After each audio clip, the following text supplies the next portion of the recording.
আসসালামু আলাইকুম। খুবই চাঞ্চল্যকর কিছু তথ্য আজকের এই ভিডিওতে থাকছে। আর আমরা যারা অবজারভেশন করি, বিশ্লেষণ করি, সো বিশ্লেষণ কারো কাছে পছন্দ হতে পারে, নাও হতে পারে, বাট আমরা মোটামুটি একটু যোগফলটা একটা লাইনে আনার চেষ্টা করব যে কিভাবে দুইয়ে দুইয়ে চারের অনেকটা মিল হয়ে যাচ্ছে। এনসিপি যখন আত্মপ্রকাশ করে তখনই দলটির শীর্ষ পদে কারা থাকবেন এ নিয়ে নিজেদের মধ্যে দীর্ঘ একটা লড়াই সংগ্রাম চলেছিল। তারপর সেই কমিটির আত্মপ্রকাশ ঘটল। আর এখন আজকে হাসনাত আব্দুল্লাহর এক বক্তব্যে, নাসিরউদ্দিন পাটোয়ারির বক্তব্যে, সার্জিসের বক্তব্যে একটা জিনিস তো স্পষ্ট প্রতীয়মান যে এনসিপির অভ্যন্তরে ভাঙন ধরে গেছে, দলটার মধ্যে ফাটল ধরে গেছে। কারণ এনসিপি আপনার যাদেরকে দিয়ে আমরা চিনি, নাহিদের পরে বা আসিফের পরে হাসনাত আব্দুল্লাহ, সার্জিস, নাসিরউদ্দিন পাটোয়ারি, তাসনিম, যারা এই যে মুখগুলা, আপনি যদি এরকম 2-4-10টা মুখ বাদ দেন তাহলে এনসিপি নামক দলটাই থাকে না।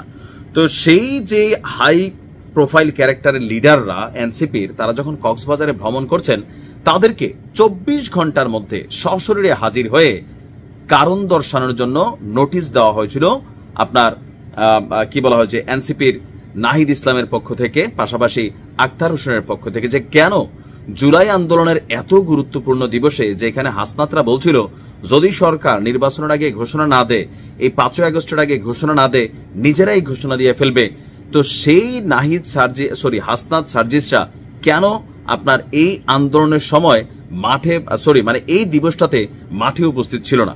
এখন দেখেন পাল্টা কি বক্তব্য আসছে। নাসিরউদ্দিন পাটোয়ারির বক্তব্যটা একটা মস্করা ফিল হয়েছে আমার কাছে। কেন ফিল হয়েছে? সাগর পারে বৈশা দেশ, জাতি, ভবিষ্যৎ, রাজনীতি নিয়ে একটু চিন্তা করতে চাইছে। 5 আগস্ট দুপুর 11টা 11:30 দিকে তারা কক্সবাজার গেল। এখন এই দিন তাদের দেশ, জাতি, রাজনীতি নিয়ে চিন্তা করতে হবে। আবার হাসনাতের একটা বক্তব্য আছে, এটা নাকি নীরব প্রতিবাদ। তো নীরব প্রতিবাদটা আসলে কি নিয়ে, কার সাথে? সরকারের সাথে নাকি খোদ দলের সাথে?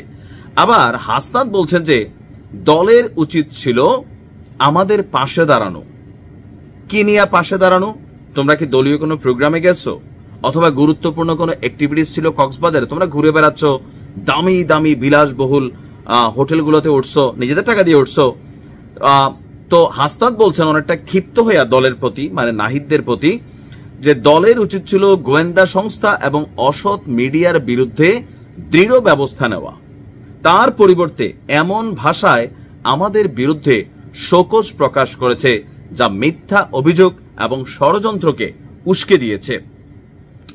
কক্সবাজার কাণ্ডে শোকজ নোটিশের জবাবে যথেষ্ট ক্ষিপ্ত হয়ে হাসনাত আব্দুল্লাহ তার ফেসবুকে এই স্ট্যাটাসটা দিয়েছে।